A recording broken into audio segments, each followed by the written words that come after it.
દાદા પુરુષોત્તમ મહારાજની જય, જયા માની જય, બલભરામ મહારાજની જય, આવેલા સબ સંતન કી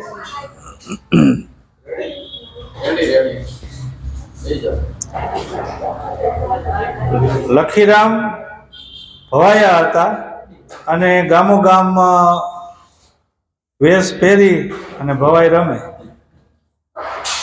પછી ખૂબ રહીમાં ઘણી જિંદગી વહી ગઈ. પછી એને એમ થયું કે હવે આને એની બેનને ઘરે હતો, અહીંયા રમતા એ ગામમાં, એટલે એની બેનને કીધું, બેન હવે મારે દેશમાં જવું છે. બેન કે એમ કામ કર ભાઈ, દુષ્કાળિયું વરસ છે, એક રમત તારા ભાણિયાના ખાતર કરી દે તો અમારે વરસ નીકળી જાય. પણ બેન કે હું કઈ રીતે, ઓલા કાકડા આગળ આપણે કાકડા રાખીને, એ જમાનો હતો તેથી, એક કામ કરી કે ગામની પરવારે કરમણ દાદા કરીને હરિજન છે, એ વણાટ કામ કરે છે અને કાકડા એના આગળ છે. મારું નામ દેજે તને એ આ એક રાત પૂરતા કાકડા આપશે. લખીરામ તો લેવા ગયા છે એને ઘરે, કાકડાની માંગણી કરે છે. તો કરમણ દાદા એને કહે છે કે લખીરામ, એક એવી ભવાઈ ભજી લે કે આ જન્મો જન્મ અને ગામો ગામ આ ઘાઘરા પહેરીને રખડવું ના પડે, એવી એક ભવાઈ છે. સાચી ભવાઈ કે ભજી લે તો એ કે પાર ઉતરી જાય.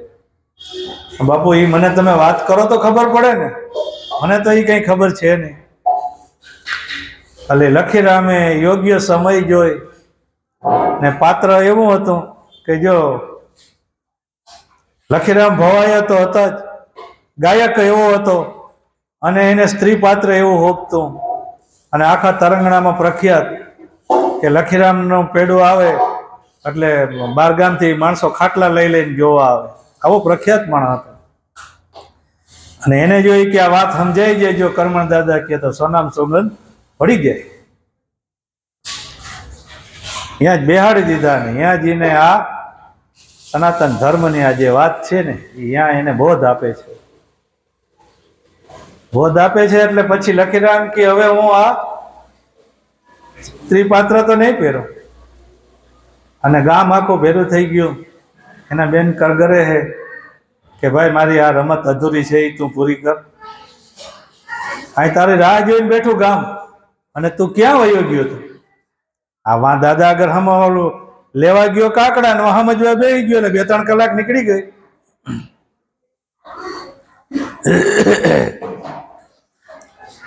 તો એ કે એક કામ કરો, હું બીજું એક પાત્ર હવે નહીં લઉં, હું યોગીનું પાત્ર લઈ શીખી. યોગીનું પાત્ર લઈ, કાંઈ વાંધો નહીં. બધા કે યોગીનું તો યોગીનું, પણ આ રમત તો પૂરી કરો. એમાં લખીરામનો વારો આવે છે અને નહીં કંઈ પ્રવચન કરવું કે નહીં કંઈ બોલવું કે સીધું ભજન જ ઉપાડે છે. વર્તાણી છે આનંદ લીલા મારી બેની રે,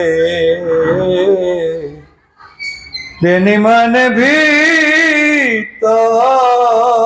સદગુરુ અજી મળ્યા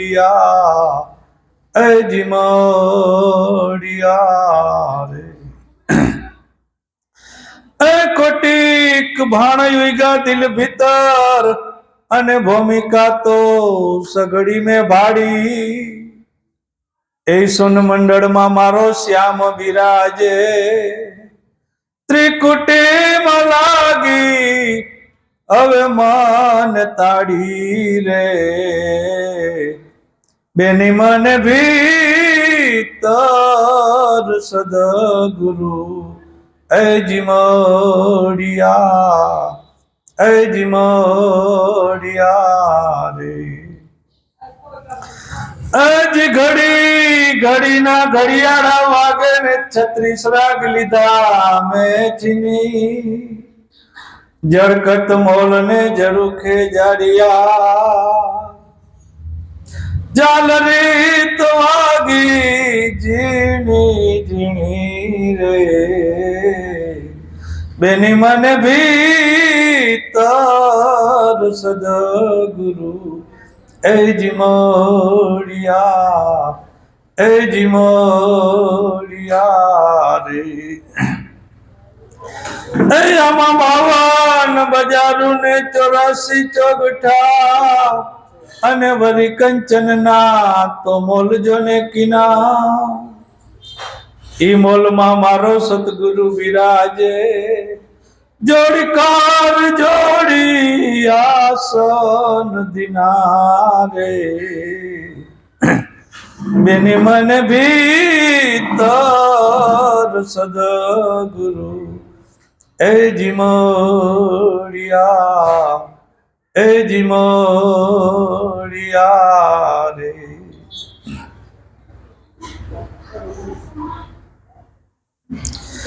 અજી સત નામનો સિતાર લીધો, અને વરી ગુણ તખત પર ગાયો.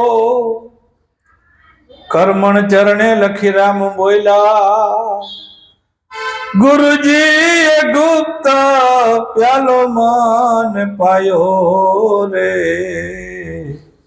બેની મન ભીતર સદગુરુ એ જીમોડિયા, એ જીમોડિયા. બોલો સદગુરુ મહારાજ મીરાની. હે મીરાની મીરાબાઈ મેવાડ માંથી આ નાનપણમાં પ્રેમ લક્ષણા ભક્તિ ખૂબ એનામાં. કાખમાં કૃષ્ણની મૂર્તિ રાખે, કૃષ્ણ કૃષ્ણ કૃષ્ણ સિવાય કઈ બીજી વાત જ નહીં. પણ આ સૃષ્ટિનો અને આ જગતનો નિયમ છે ને કે દીકરી 17-18 વર્ષની થાય એટલે માવતરને એમ થાય કે આપણે એના લગ્ન કરી દે, કારણ કે દીકરીઓ કોઈની ઘરે ના હોય.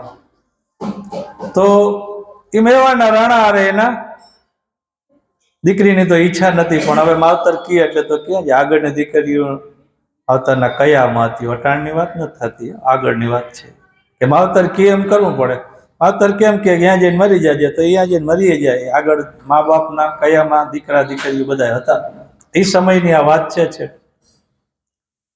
તો આ તો લગ્નમાં ગયા એટલે એ તો તમે જોવો એટલે આણામાં બધા તબલા ને પેટી ને વાજિંત્ર ના તે રાણો કે આ ભવાડા અહીંયા રાજમહેલમાં હોવે.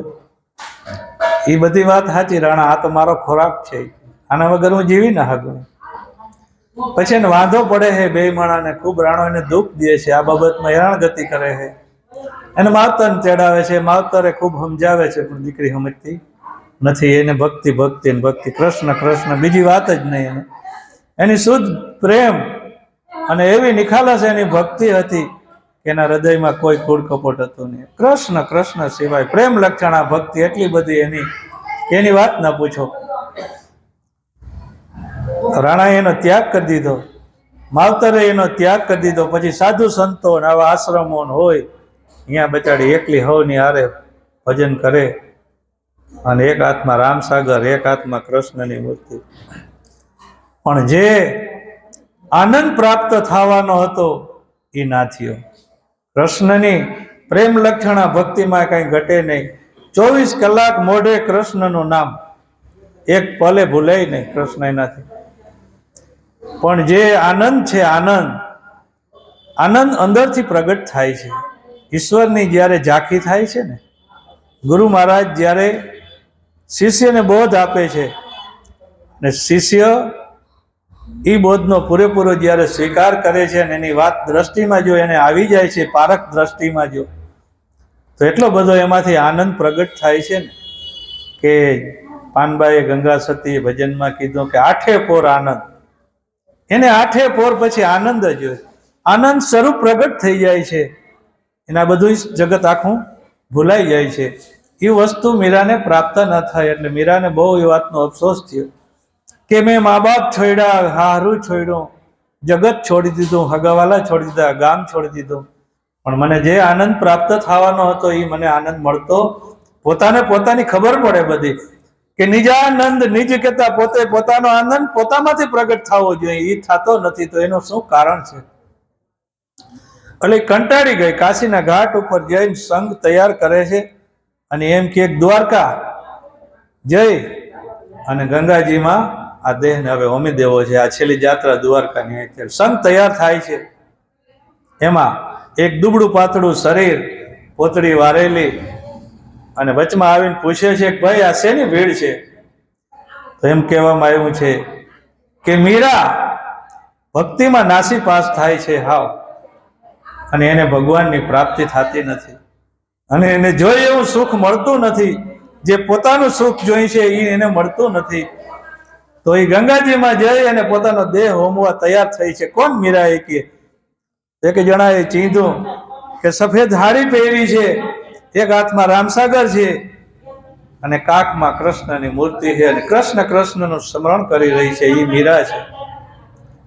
રોહિદાસ બાપા તો તરત હળી કાઢી ન્યાય ગયા કે બેટા શું છે, શેની ભીડ છે ને આ શું છે બધું? એટલે મીરાએ જે કઈ વાત હતી બધી હકીકતની એને કહી. અરે દીકરી, જો હવે વાત શબ્દ ઉપર વહી જાય છે, સંતો સાંભળી લેજો પૂરેપૂરી. શબ્દ ઉપર વાત જાય છે. અરે દીકરી, તન ગંગા કરતા મન ગંગામાં નાઈ લે, તારો જન્મ મરણનો ફેરો ટરી જાય અને તારી ભક્તિ પૂર્ણતાને આરે આવી ચડી છે. બાપુ, એ તન ગંગા કેને કહેવાય અને મન ગંગા કેને કહેવાય એની મને ખબર પડતી નથી. હવે જો એ તમે મને સમજાવો તો હું આમાંથી બહાર નીકળી શકું. અરે દીકરી, રાણાની આવી ધમાલ આપણા કટકે કટકા કરી નાખે બધાને. એના હું તને કઈ રીતે સમજાવી શકું? હું તો રોહિદાસ જ્ઞાતિએ ચમાર છું. અરે બાપુ, તમે શું વાત કરો? સંત ઉઠી અને આવી નબળી વાત કરો? અરે સંત ના તો જ્યાં સમજવા ગયા હોય ત્યાં કટકે કટકા એના દેહના તો થઈ જ ગયા હોય. બાપુ, મીરા આવું બોલે છે, હજી સમજી નથી તાઈ. પણ મીરાની માસી એક દી એને કીધું તું નાનપણમાં કે દીકરી, તારી ભક્તિ જેથી પરાકાષ્ઠાએ પહોંચશે ને તેથી તને રોહિદાસ નામના ચમાર મળશે ને તેથી તારી ભક્તિ પૂર્ણતાએ આવશે. એટલે મીરાને ઓલી વાત યાદ આવી ગઈ નાનપણની. એની માસીએ કીધેલું હતું. કારણ કે એની માસી છે ને એ રોહિદાસ અગર સમજેલા હતા, મીરાના માસી. એટલે એને નાનપણમાં એ લાઈન થઈ ગઈ અને આ બધો ભેટો થયો. યોગ છે ને, યોગ પાક્યો બરોબર. તો રોહિદાસ ને ધરારપણે એ હજારો માણસની સંખ્યા વચારે અહીંયા રોહિદાસ પલોઠી વારીને બેહી ગયા, મીરાને બેહાડી અને આ સનાતન ધર્મની જે વાત છે ને એ વાત અહીંયા પૂરેપૂરી પરખાવે છે. એ વાતને જ્યારે મીરાને એ વાત ધ્યાનમાં આવી ને, આમ રામસાગર મૂકી દીધો, આમ કૃષ્ણની મૂર્તિ મૂકી દીધી હેઠે. નાનપણથી કરીને અવડી ઉંમર થઈ ત્યાંથી કૃષ્ણની મૂર્તિ નથી મૂકી હેઠી. આ વાત જ્યારે જ્ઞાન માર્ગની આ વાત એને ધ્યાનમાં આવે છે એટલે એ વાત કૃષ્ણની મૂર્તિને હેઠી મૂકી અને મીરા તરત જ માણસનો તમે જોવો તો મેદની ભેગી થઈ ગઈ. ઓલું જવાનું ભૂલી ગયા અને મીરા ભજન ઉપાડે છે તરત કે આત્માની ઓળખાણ વિના રે લખ 84 એ નહીં તો મટે, એવી ભ્રમણાને ભાંગા વિના રે આ ભવના ફેરા એ નહીં તો ટરે. મીરા એમ કે છે કે જો પોતે પોતાને જે કોઈ ના ઓળખી શકે ત્યાં સુધી લખ 84 ના ફેરા નહીં મળે. ભગવાનને ઓળખવા જવાની કઈ જરૂર નથી, કારણ કે આ વાણીમાં આવે એવો ભગવાન નથી. મીરા એમ કહે છે કે વાણીથી પર છે, આ ચામડાના કોડાથી ભગવાન દેખાય એવો નથી. તો મીરા એમ કહે છે કે પોતાના સ્વરૂપનું જ્યાં સુધી ભાન થયું નથી, હું કોણ છું, હું ક્યાંથી આવ્યો છું, ક્યાં મારે જવાનું છે. આ ખોખું નતું તેથી આ બોલનારો પુરુષ તો હતો જ. તો આનું આવન જાવન ક્યાં સુધી છે, વર્તમાનમાં હું ક્યાં ઉભો છું અત્યારે, આ નક્કીપણું નહીં થાય ત્યાં સુધી ભવના ફેરા નહીં મટે. ભ્રમણાને ભાંગા વિના ભવના ફેરા. ભ્રમણા, હું ને ઈશ્વર જુદા છે ત્યાં સુધી ભ્રમણા છે. જ્યારે સદગુરુનો બોધ મળે ને ત્યારે બે માંથી એક કરાવી દે છે, એક થઈ જાય છે. એક થાય તો જ સમજવું કે આને વાત ધ્યાનમાં આવી છે, નકર ધ્યાનમાં આવી નથી.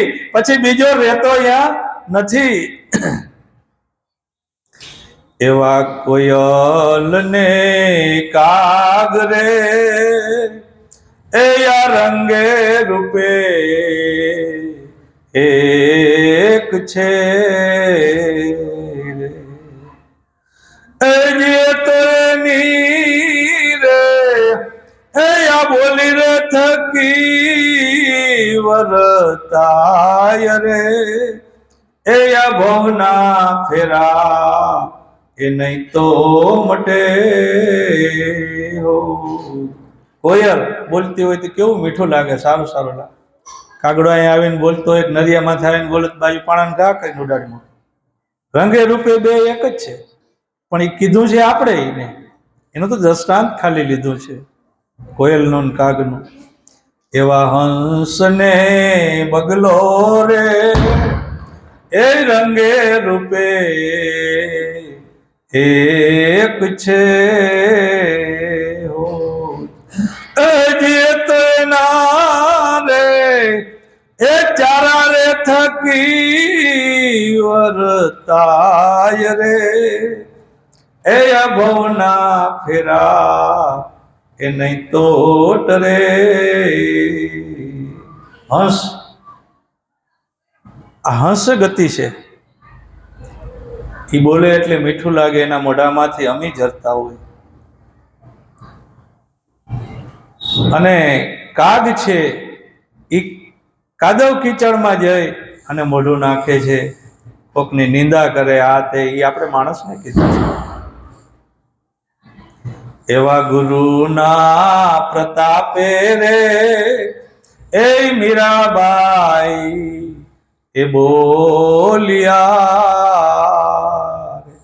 એ દેજો રે યમને એ સંત ચરણમાં વાસ રે એ ભવના ફેરા નહીં તો મટે હો.